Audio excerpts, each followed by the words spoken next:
behavior?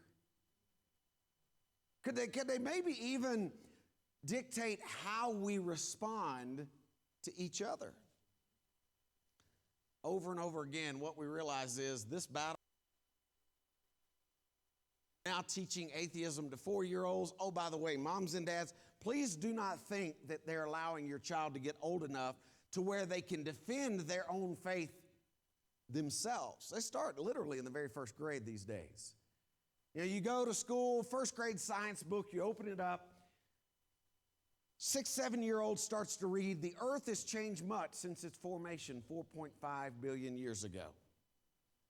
And so already what that young person is coming to grips with is their existence through an evolutionary perspective. See, I want you to understand Christianity has a massive bullseye on it today in our culture. It's interesting. We're supposed to be tolerant of everything, right? Except Christianity. Why would I say that there's a bullseye on it? Well, think about it for just a moment. You got websites that are actively trying to recruit our kids. For instance, this one, Kids Without God, that has videos, it's got games. Your kids go there to quote unquote give up their foolish religious beliefs. Or maybe your child has a handwriting course. A handwriting course where they're learning calligraphy, and yet what they're actually writing out is the Shahada. The idea that there is only one God, that God is Allah, and Muhammad is his prophet. Or how about this? Many of you in this room know that we've been taking prayer out of schools for decades. In fact, during my lifetime, it went from a moment of prayer to a moment of silence to nothing. Well, now we're actually adding back prayer rooms. In fact, paid for by tax dollars. Now, don't get real excited because your kids can't use them. These are prayer rooms for Muslim students. Now, isn't that interesting? We've been told we got to keep this separation of church and state, and yet we wake up one day and we realize God has been outlawed. Allah has been welcomed. Or maybe you find out that your child is failing in their classes, not because of grades, not because they missed a bunch of classes, but rather because they failed to conform to the professor's anti-Christian bias. You say, that wouldn't happen to my child. Folks, it's happening more and more often. I talked to a professor who I'd heard some things about, wanted to get firsthand verification. Said, hey, I understand that you are not signing letters of recommendation for students to go to professional school, like dental school, medical school, pharmacy school, unless the students denounce creation and uphold organic evolution. He said, absolutely. He said, would you want anybody in those professional schools who actually holds to the tenets of the Bible? I just kind of laughed. I thought, obviously you don't know who I am. But think about it. Your child doesn't get that letter of recommendation all because of, not because of science, but because of their beliefs. Or how about this one? Teachers being forced to resign. Again, why? Culture war. Transgender policy. It's been several weeks ago, had a teacher come up to me, just tears coming down the face, told me she had been teaching for over 20 years and had to call it quits. So what's going on? She looked at me with tear-stained eyes. She said, well, you know how every year we get evaluated. She said, this year during my evaluation, somebody was in my classroom. They purposefully brought a little boy in wearing a dress. They said the little boy wanted to be referred to as Sally, a girl, and that I was to use female pronouns all day long in reference to that little boy. And she looked at me shaking her head. She said, I just couldn't do it. More and more what we're seeing is massive attacks on Christianity. This is August, September, football time in a lot of places. You know, kids get out there, they practice in the band for many, many, many weeks. Finally, the very first football game, and yet, lo and behold, you got bands being sidelined because they wanted to play How Great Thou Art. Or how about this one? You send your child off to college where the professor asks them to write the word Jesus on a piece of paper. Put that piece of paper on the ground and then step on it. This was one of the assignments at Florida Atlantic University. One young man, he decided he didn't want to do that. And because of that, he was actually disciplined. Now, not to get sidetracked this morning, but can you imagine if that same professor had asked the students to write the word Mohammed on a piece of paper, put it on the ground and step on it? Do you think the response would have been the same by the media? Or how about this one? Some of you in this room have heard of Common Core. You heard of that? How many of you in this room, though, understand that the Institute of CAR, that is the Center for American Islamic Relations, they gave $50 million for Common Core. Now, why would they do that? Oh, because all of a sudden they get to have input on what vocabulary words your children are learning, what type of history lessons your children are learning. So in other words, they bought their way into our textbooks. Or what about this one? Great state of California, which some of you guys have immigrated from, right? It's interesting, you know, you start out in California, you go to Colorado for a while, and then you come to God's country, Tennessee, right? California proposed a bill that is going to radically change education in America if this thing passes. And let's be honest, it's only a matter of time. Here's what they want to do. They want to restrict all federal funding for any Christian high school, college, etc., any kind of religious higher education. Now, you look at that and you say, so what? What's the big deal? Here's the big deal.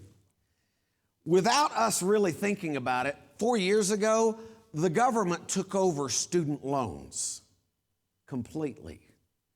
Which means if this thing passes, you would no longer be eligible for a student loan. Oh, by the way, Pell Grants, they're also federal. So what that means is anybody that wants to go to Harding, to Lipscomb, to Freed-Hardeman, to any of the Christian colleges, guess what? You would no longer be eligible for any help. Now, I don't know about you. I don't have $30,000 a year just to throw out at education without some kind of help. Anybody think this might alter education in our culture? Yeah. By the way, this is part of the plan. Because if you can capture the hearts and the minds of young people and you can teach them things like, we got to get rid of the nuclear family. In fact, you're just stardust. Then guess what? You can start changing their worldview. Why does all this matter? Folks, it matters because if we take God out of the picture, then ultimately, where do we get our sense of right and wrong? You know, what is our standard for our community or our culture? What happens to a nation that says, we no longer want God in the classroom, we don't want him in the courthouse, we don't want him in the town square. In fact, the only place that we really want God is in your little church buildings, and oh, by the way, we're going to monitor that too. What happens to a nation that does that? Let me share with you just one example. I could give you several. A couple of months ago, there was an article that appeared in the Journal of Medical Ethics. It's an article, I'll go ahead and tell you, that I honestly didn't think I would live long enough to see. It's called After Birth Abortion, Why Should the Baby Live? Take a look at what these authors are suggesting we adopt in America. They said abortion is largely accepted even for reasons that do not have anything to do with the fetus's health. By showing that, number one, both fetuses and newborns do not have the same moral status as actual persons. Two, the fact that both are potential persons is morally irrelevant.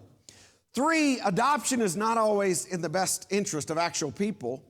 The authors argue that what we call afterbirth abortion, that is, killing a newborn, should be permissible in all the cases where abortion is, including cases where the newborn is not disabled.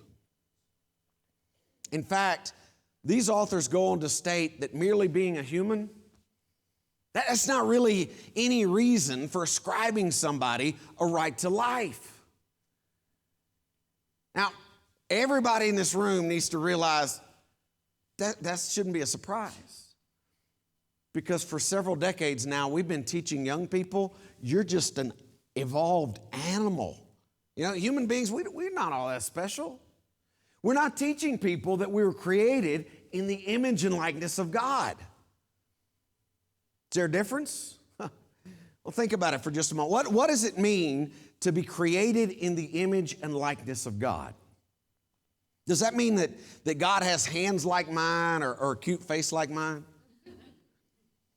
Now, again, last night we mentioned that God is a spirit. Those who worship him must worship him in spirit and in truth, right? Okay, if God is a spirit, then what part of Brad was created in his image? That would be my spirit, my soul. Moms and dads, one of the things I don't want you to miss today is this.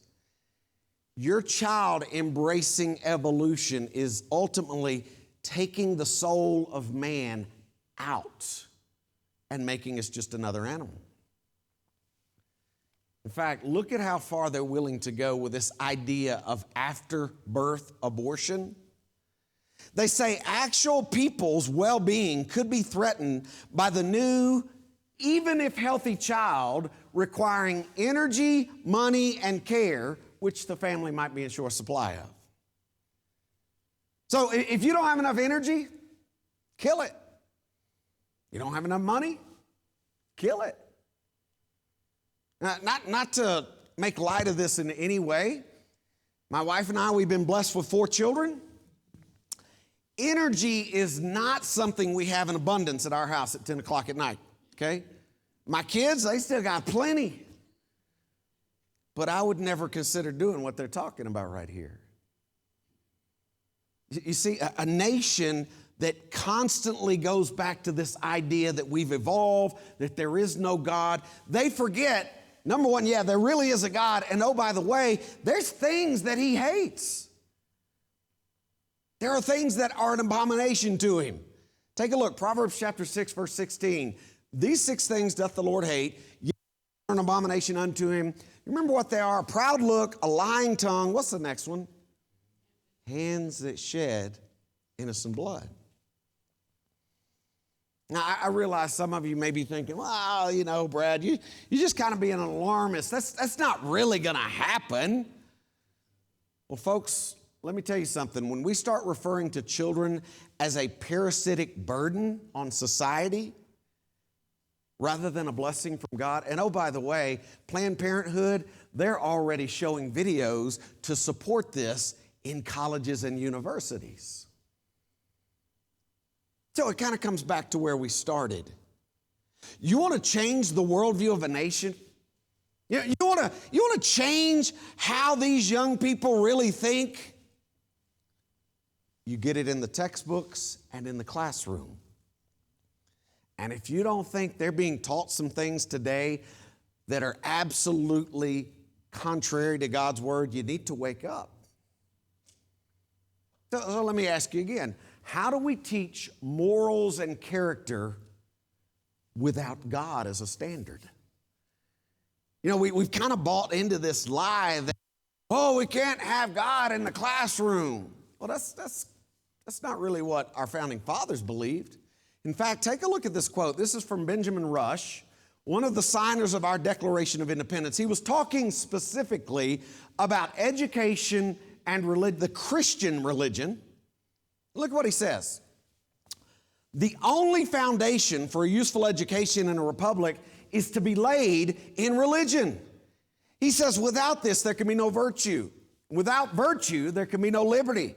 Liberty is the object and the life of all republican governments. He goes on to say, without religion, I believe learning does much mischief to the morals and the principles of mankind. He's right. In fact, what I want us to do over the next few minutes is I want us to look at a history lesson, okay? Because I'm one of those guys that firmly believes if you don't learn from it, what's going to happen? You're going to repeat it. Now, I could start my history lesson way, way back. We could go, for instance, all the way back to 1859. 1859, when Charles Darwin, he wrote a little book called The Origin of Species, kind of jump-started the evolutionary theory, but there's nobody in this room that was around in 1859. That's too far back. Now, what I want us to deal with this morning, I want to talk about a history lesson that has happened in the lifetime of people in this room, okay? I could go to 1925, Scopes monkey trial. Some of you remember reading about that. Dayton, Tennessee. But again, that's too far back. Let's start about 1950. 1950, when the government got involved in the topic of man's origins. They formed the National Science Foundation. Those of you who were living in the 1950s, you may remember we were actually racing the Russians to space. Well, in 1957, we got beat by Sputnik. Remember the Russians, they launched a satellite before we did. All of a sudden, there was massive panic. You know, does this mean they're going to take over? Are they going to launch rockets for what does this mean? And all of a sudden, there was lots and lots of pressure for America to catch up with the scientific world. We got to produce better scientists. So here's what happened. 2 years later, in 1959, okay, the 100th anniversary of Charles Darwin's book, President Eisenhower's advisors came to him and they said, look, we got to scrap the way we're teaching human origins, okay? We need to use what these other nations are using. We got to go with evolution. We got to get rid of God and creation. They based their advice on 3 countries: Russia, China, and Germany. Not exactly the most ethical choices in the world, but guess what happened? 1959, Eisenhower asked Congress for $1 billion to revamp the way we teach human origins. Now, folks, $1 billion, that's a whole lot of money. But let me point out to you, $1 billion in 1959, that's a massive amount of money. And he got it. And I want you to watch the dominoes start falling right after that. That was in 1959. By 1962, we had outlawed prayer in schools, saying it's unconstitutional. The very next year, Madalyn Murray O'Hair, some of you remember that name?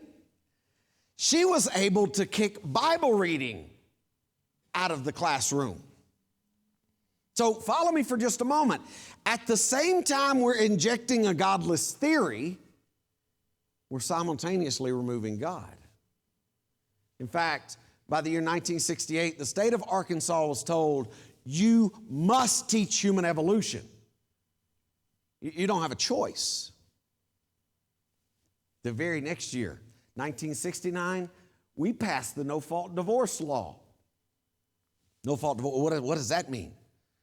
No-fault divorce, that means quite literally you can get a divorce for any reason. You know, prior to this law, believe it or not, it was actually hard to get a divorce in America.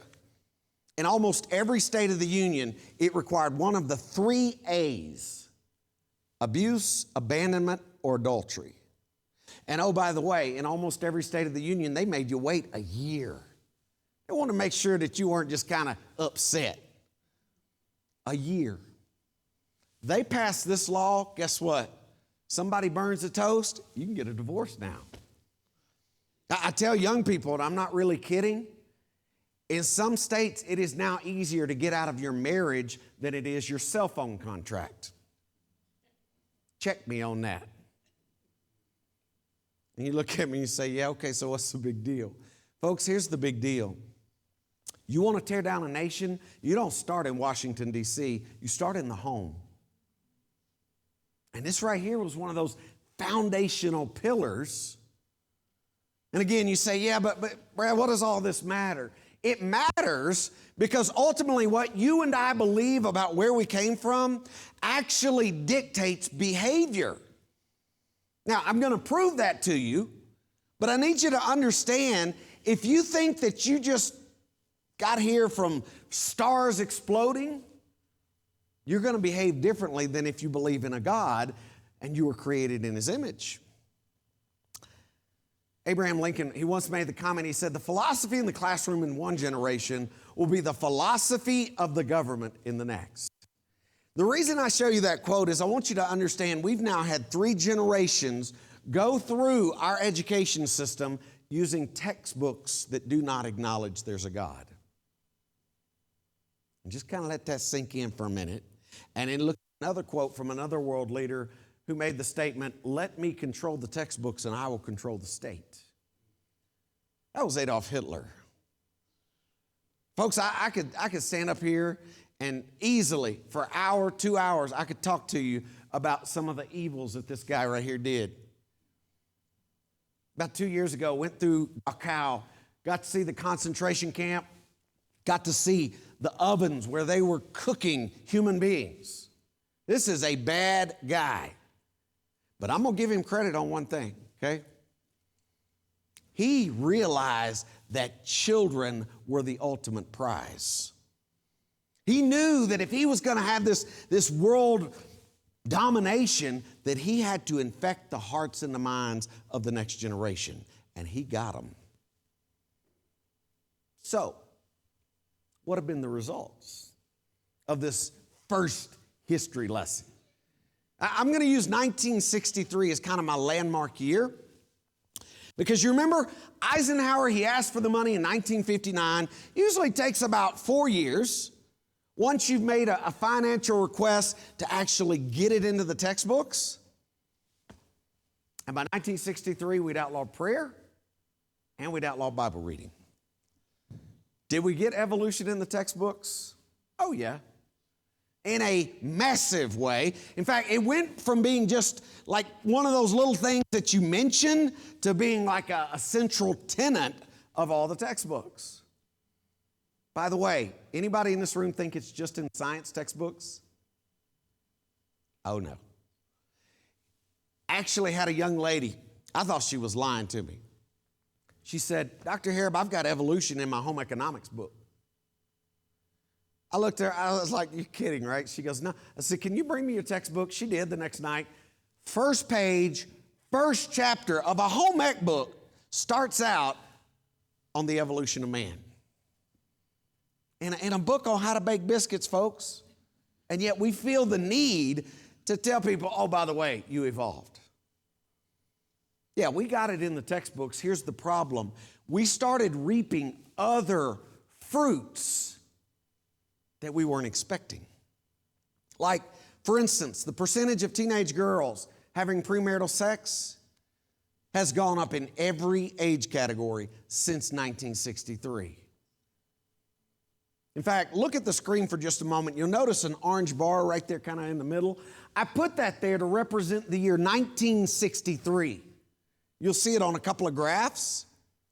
Prior to that, over on the left-hand side, we were still telling people, hey, there's a God, you're created by God. After that, you're just a fortunate mistake of countless biochemical morons.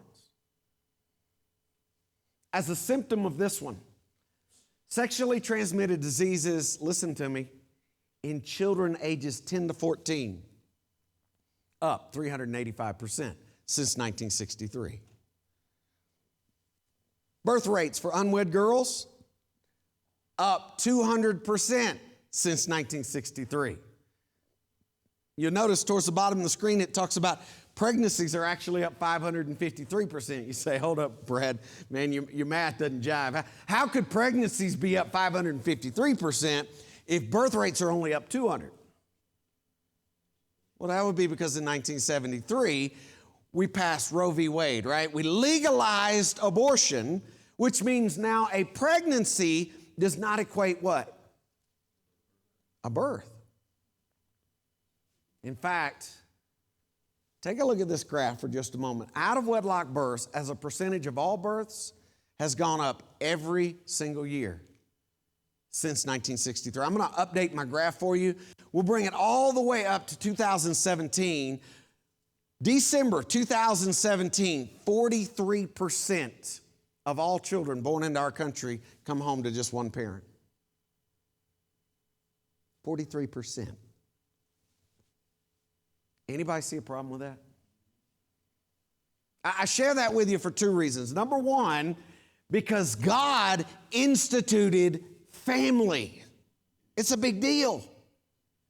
And number two, have you ever looked at what happens when you take a dad out of the home? Folks, look at it. 63% of the young people who kill themselves, they're coming from homes without a father. 71% of high school dropouts coming from homes without a dad. 85% of the young people in prison right now as I'm talking to you, guess what? They're coming from homes without a father. Now, just as a real quick side note, let me just come over here and put on my preaching outfit. Dads, you better step up and lead your family. We got way too many Christian homes where the dad thinks his main role is, I need to go out, work hard, provide a house, a car, some food, and clothes, and oh, by the way, I'm done. Okay, if that's your mentality, let me point out to you, you have done nothing for the spiritual well-being of your children. Nothing. You are to be the spiritual leader of your home. It matters. How about this one? Unmarried couples living together is up 725% since 1963. There are some of you in this room who are old enough that you can remember, had you suggested to your parents, hey, I'm going to go shack up with my boyfriend or girlfriend, you would still be scraping yourself up off the kitchen floor today because you didn't do that. What about divorce? Anybody think it's gone up? It's interesting. When I was like this big, I knew divorce existed, but it wasn't talked about, and you had a hard time naming anybody in that situation, right? Today, man, it's all over the place. Now, I realize some of you are looking at that graph thinking, wait a second, Brad, it's getting better. It's kind of like tapering off right there at the end, you know. Okay, before you like start celebrating and get out the flags, and you might want to know the only reason the divorce rate is going down in the United States of America is because our kids are not getting married. They're shacking up. That's it. Or how about this one? Violent crime in the United States of America is up 995% since 1963. Hopefully, by the way, you're noticing every single one of these graphs. I'm giving you the source where I'm getting the information from. I'm not just grabbing numbers out of thin air, okay? Violent crime up 995%. I want to do this just for fun. Anybody in this room over the age of 40 remember living in a place where you didn't lock your front door during the day? Anybody in this room remember maybe not even locking your door, like not even having a key? Anybody want to do that today? Take a look. This is a quote out of the LA Times. It says that most of Oakland Unified School District's 92 schools, the fight against crime and violence is unending. An Uzi semi-automatic rifle with 15 hollow point bullets was among the weapons confiscated by district officials within the last year. Franklin Elementary School, trying to ensure the students know to hit the ground when bullets fly, they carry out shooting drills twice a year. Shooting drills. Now, let me just make sure you guys understand something. I am the product of public schools in the Nashville, Tennessee area, okay? I can remember fire drills. Loved them. Because we got to go outside, right? You interrupt class, single file, everybody heads out. In Middle Tennessee, we occasionally get tornadoes. So you know what we have? We have tornado drills. You go into the hallway, you cover up. In fact, I was born at the very end of the Cold War era. And I can remember at least once or twice crawling under a little metal desk for bomb drills. Like those little metal desks would do anything if a bomb went off, right? I don't remember this right here. I talked to a Christian teacher. She teaches at a Christian academy in the Nashville area. She told me, she said, Brad, we spent an entire teacher in-service day on nothing but what to do when we go under lockdown. She began sharing with me all the different things about locking the doors and trying to barricade and giving the students things to throw and teaching the kids to run zigzag and all. And I was just thinking, this is a totally different environment. And oh, by the way, that was at a Christian private school. How about this one? Suicide in young people up 253% since 1963. In fact, it's gone from the 12th leading cause of death. It now ranks third and climbing. But nobody in this room should be surprised because, folks, listen to me. When you take away God, you're taking away their hope. And right now, we're bringing up a very narcissistic generation who deep down, they are very depressed and they don't have a whole lot of hope. Child abuse up 2,300% since 1963. No surprise, you tell people they're animals, guess what they eventually start acting like? Illegal drug use up 6,000% since 1963. Now, I grant you, my slide is going to be changed in the coming years because, you know, there's places like, Colorado that actually legalize things, right? Let me break it down for you this way. Since we have removed God from the classroom, okay, and we've injected this godless theory of evolution, since 1963, the United States has become the world leader in violent crime, divorce rate, teenage pregnancy, illegal drug use, and we got the highest illiteracy rate of any industrial nation. Now, please understand, that's not Brad's opinion, okay? That's the facts. In fact, take a look at this graph. It's going the other way. That would be our SAT scores. And yet they're going down. I always crack up because when I look out, there's one or two people like in their 30s or 40s bumping their spouse going, hey, look, it went up when I took it over here. Yeah. Well, before you get all excited about those two little bumps right there, you might want to know that those little bumps are what we call calibrations. You know what a calibration's for? It's actually when we make the test easier because we're embarrassed at how students are doing. And yet even that's not really helping.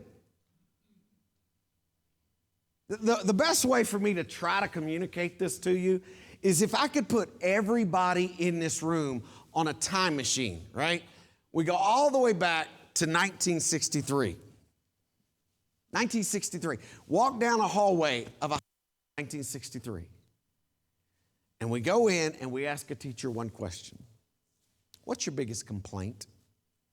Or what's your biggest problem? They did this survey in 1960, right? 1960, take a look at the top two answers on the screen. Talking and chewing gum. Now, here's what we do. We put everybody back on the time machine. We come back to the year 2018. We go to the local Castle Rock High School today. Now, understand you don't just get to walk into high schools anymore, right? You got to go get a visitor pass. You may have to go through metal detector. But let's say we get in, right? You get in, and we walk down the hallway, and we ask a teacher that same exact question. What's your biggest problem? Or what's your biggest complaint? They've been doing this survey almost every year since then. Take a look at some of the more modern answers today. Now, folks, please don't miss this point right here. You take a 16-year-old from 1960 And you take a 16-year-old from today, anatomically, they're exactly the same, right? They're both 16-year-old kids. So what's changed? Now, how is it we've gone from talking and chewing gum to all kinds of problems, crime, drug use? I'll tell you, it's what we're putting in right up here, and it's our attitude towards God. I tell people one of the problems with America today is when you think about having a moral compass, you have to have a true north, right? Well, guess what? We tried to remove our true north. And so literally, our nation is just kind of floundering around, adrift without any true direction. So I gave you a history lesson. I want to real quickly give you another history lesson. This one, though, is going to be a little bit further back. In fact, if you have your Bibles, open them up to the book of Deuteronomy. Let me kind of set the stage of where we're at. Book of Deuteronomy is a series of sermons that Moses was preaching to that second generation of Israelites. Remember, their parents, they weren't going to get to go into the land of milk and honey. They died wandering around in the wilderness. So now we've got the second generation. Moses, for about 30 days, he is preaching the law again. He's giving them warnings. He's saying, look, you're about to go into this land. Look at what he says in Deuteronomy chapter 8. Starting in verse 11, he says, beware that you do not forget the Lord your God by not keeping his commandments, his judgments, and his statutes, which I command you today. Lest when you have eaten and are full, and have built beautiful houses and dwell in them, when your herds and your flocks multiply, when your silver and your gold multiply, when all that you have is multiplied, when your heart is lifted up, and you forget the Lord your God. God's saying, you're about to go into a place that's kind of nice. Don't forget me. So if I were to ask you guys, is there any possibility in America that we built goodly houses? That our silver and our gold is multiplied, our flocks have multiplied, and that somewhere along the way, we've forgotten God? When I say, have we built goodly houses, there are people in this room that you have a bedroom closet bigger than your parents' bedroom. Oh, yeah. Average square feet back in 1970, under 1,000 square feet of a house. Average square feet today, folks, you got a small house if it's under 2,500 square feet. Small house. I mean, we're looking at houses now, 7, 8, 10,000 square feet. You got like theaters, not just in the house, you got a theater in the master bedroom. You got a sitting room in the, I'm like, what do? You just sit there? You got like his and her commode in a master bedroom. I'm thinking, okay, that's something you don't really need to do together. But we got them. We've built goodly houses. And what's happened? It's become our idol. You ever looked at what happened to these people? Let me give you the Brad Harrub quick scenario, okay? You're in the book of Deuteronomy right now. End of the book of Deuteronomy, Moses dies. Leadership is handed off to a guy named Joshua, right? Joshua's going to be the guy that takes them across on dry land. You start the book of Joshua. In fact, Joshua chapter 4, what are they doing? They're building a memorial of 12 stones, one for each tribe, as a reminder when their kids come along and say, hey, what's that about? Oh, God kept his promise. You get into the book of Joshua, and here's what God does. He literally just kind of rolls out the red carpet. He says, I'm going to give you this land. Jericho, walls come down. Ai, they fall. City after city. 12 tribes, they go into this land. They take over, each tribe getting their own area. You finish the book of Joshua, and you start a new book called Judges. God gave them judges. Did they want judges? What did they want? They wanted kings. They wanted to be like other nations. God says, you don't want a king, because if you have a king, here's what's going to happen. He's going to take the best of your land, and your children are going to have to serve him. You know what the people said? Give us a king. Because they wanted to be like the world. Which, by the way, just kind of as a side note, maybe Christians shouldn't want to be like the world. Amen? So what did he do? He gave him a king. And if I were to mention names to you this morning like Saul, does that ring a bell to anybody? David?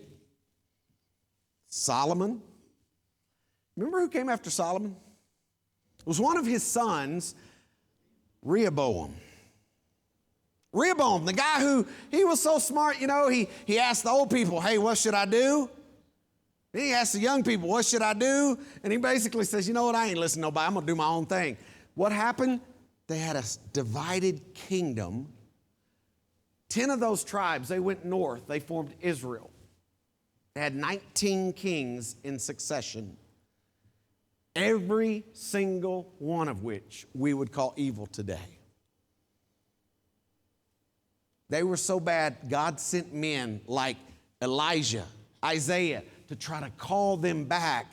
And yet, as you can see from the screen, in about 722 BC, they were given over to the Assyrians. God said, I'm done with you. In fact, if you really know your Bible well, here's what you discover. That particular group, you don't read about much anymore after that. It's kind of like they're just gone. The Bible focuses from that point on this other group. Remember the other two tribes, Benjamin and Judah? They make the nation of Judah. They also had 19 kings, most of which were evil. Now, they did have some good guys. They had men like Josiah, young king. They discover the book of the law. What's he do? He tears his clothes. He reads it before the people. But here's the thing. As you're reading 1st and 2nd Kings, you keep running across phrases like this. They didn't tear down the high places. They allowed pagan worship, idolatry. And so again, God sent men like Jeremiah, Ezekiel to call them back. But you'll notice on the screen, 606 BC, they were given over to the Babylonians. Now, what's the big deal? Why the history lesson? Well, if I were to ask you, how long were these nations in captivity? Let's go back for just a minute. The Assyrians took about, round numbers, 221 years. 349 years for Judah. I think the reason they lasted longer, they did have some good guys in there, right? About 221, 349. If I were to ask you, how old is the United States of America today? I'll give you a hint. We declared our independence in 1776. We fall quite literally right between that time period. So then the real obvious question that ought to be kind of going right through your brain right this moment is, okay, what really determines the course of a nation?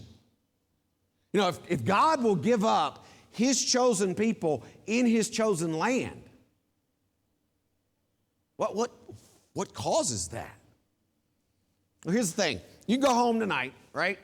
You can turn on the evening news. You can watch some newscaster talk about things like the economy, the stock market, Obamacare, Social Security, all of the different hot button issues that we have today, right? Here's a question. If Jesus Christ comes back tomorrow, how many of those hot button issues on the screen behind me matter? None of them. Now I'm going to make some of y'all really, really upset with me. Not even Social Security. You want to know what determines the course of a nation? It is our reverence and obedience to Almighty God. That is it. I mean, think about it for just a moment.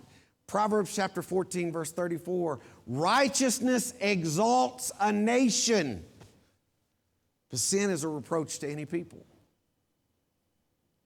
When I say those words, I'll be honest with you, it kind of hurts right here for me personally to repeat that particular verse. The reason it hurts personally is because I'm sitting here thinking to myself, all I've known basically my whole life is legalized abortion. Add to that, it's now legal in almost every state to have same-sex marriage.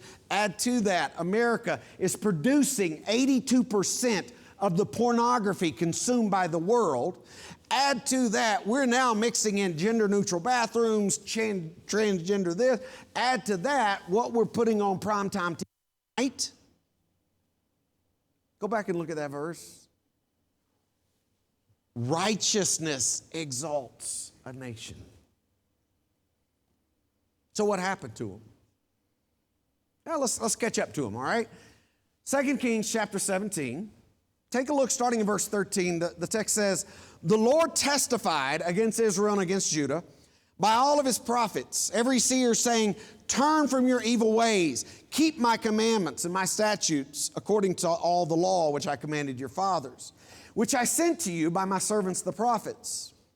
Nevertheless, they would not hear, but they stiffened their necks like the necks of their fathers who did not believe in the Lord their God.'"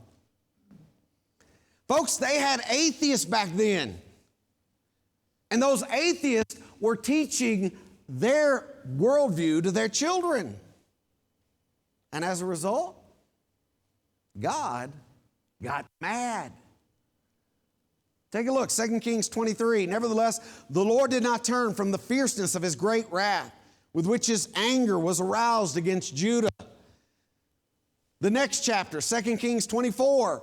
"For because of the anger of the Lord, this happened, that in Jerusalem and Judah, he finally cast them out of his presence."